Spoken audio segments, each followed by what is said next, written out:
Hey you there! Are you tired of your fishing reel looking like this?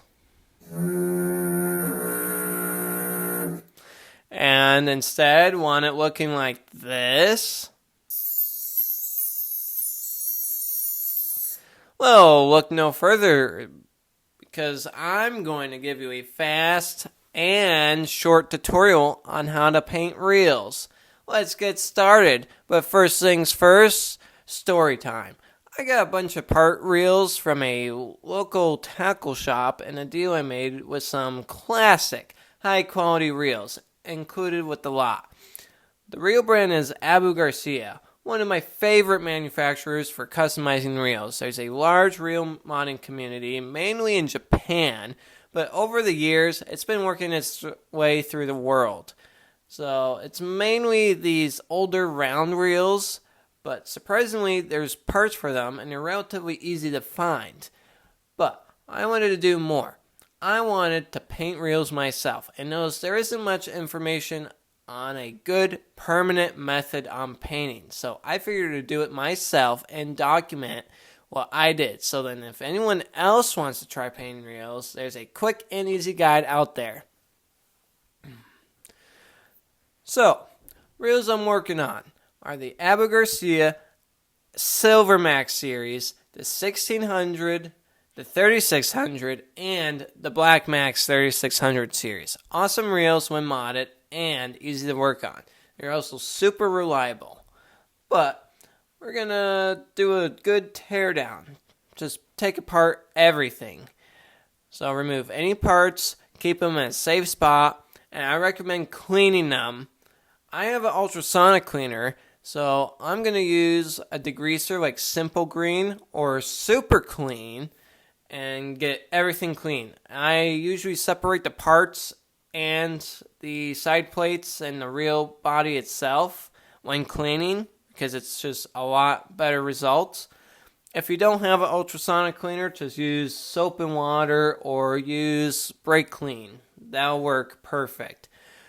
But after cleaning them, I let the parts dry fully, and since I have access to a sandblaster, I'm going to start masking off the important areas on the reel, like the bearing cap thread and inside of the handle / the drag hole area. That's usually important. And then if anywhere where the spool sits or rests into, I'm going to seal that. For the Abu Garcias, there's like a little inlay for the spool to sit inside. I used silicone and sealed that all off.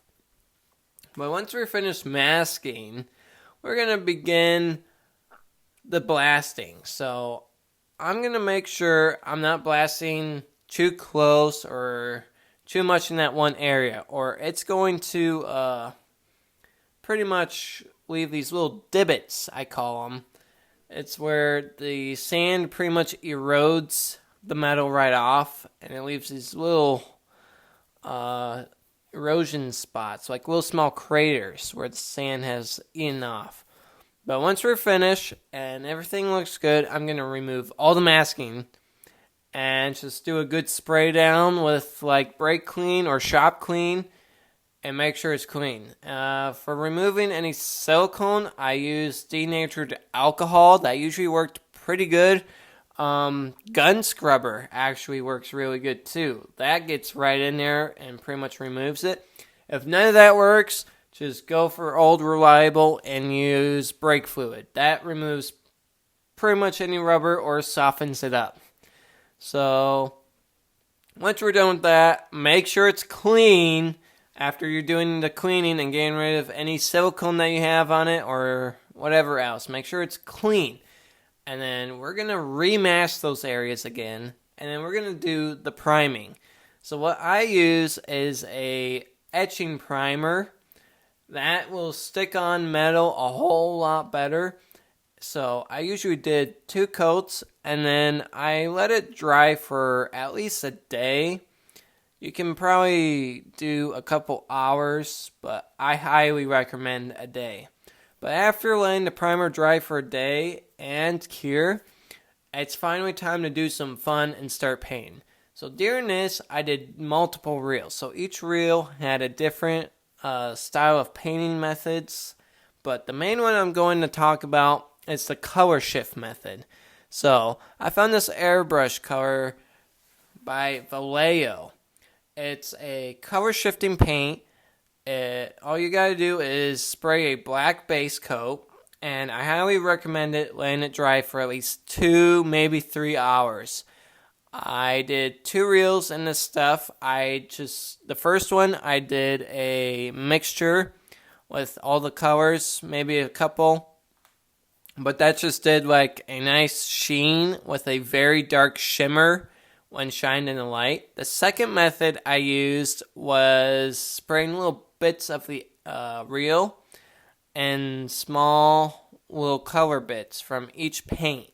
So that to me looked way better and turned out a whole lot better. But after painting, it's time for its drying. I usually like to remove the masking, and then I wrapped it in a clean rag and put it in a Ziploc bag for a week. It will dry perfectly after that. Time for the final step. It's the clear coat. This was the hardest part, trying to find a very thin clear coat that's strong, but after hours of research, I found this stuff called Max 2K Clear Coat. It's pretty much just clear 2-part epoxy, but in a rattle can form.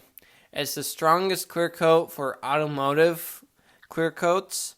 So you know automotive clear paint is really strong, so that's what I went for, the best of the best. So make sure you rewrap all the areas again, because what I noticed is if you just left the wrapping after airbrushing, all the paint's on there, and after you do your clear coat and remove it, it's going to peel the paint off of the reel because it's still like connected. So I highly recommend doing that. Just a few things when doing this stuff. The clear coat, make sure you are reading the instructions. This stuff only has like 36 hours till it expires and fully cures in the can. So highly make sure you're ready to do it. Just make sure you're got a whole lot of free time, and make sure. And then very thin coats till the whole thing is in a very light gloss. And then wait about an hour to 2 hours, then do the same thing. I did 3 coats, but actually the last reel I did 2, and it actually just had the same results.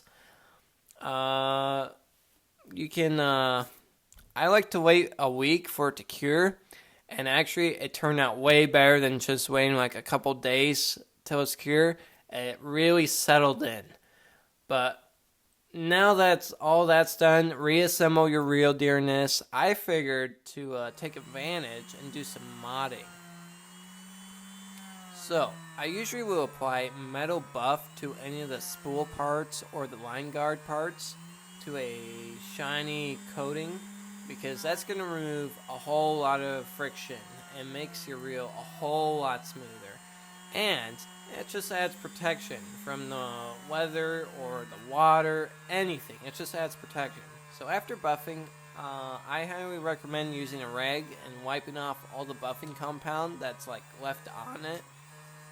So after that, reassembled, I did a little extra and put airflow BFS bearings, which are for finesse fishing. Sadly, I couldn't find a finesse spool for the 3600 series. There was this one guy in Thailand a few years ago. He made a couple of them, so they're pretty rare to find. But if anyone out there knows where I can get a BFS bearing for a Silver Max 3600 reel, let me know in the comments below. But anyways, I'll do another review on that reel itself, because I found some interesting results doing that mod. Now, once you're done customizing and doing whatever, your reel's fully together, step back now and admire what you just did. And when you go out fishing, you now have the most pimped out reel out there. You got so much pimping going on, you're probably got way more pimp out shit than everyone on that lake. So, and enjoy, and hope this was slightly useful for you. If not, I don't care.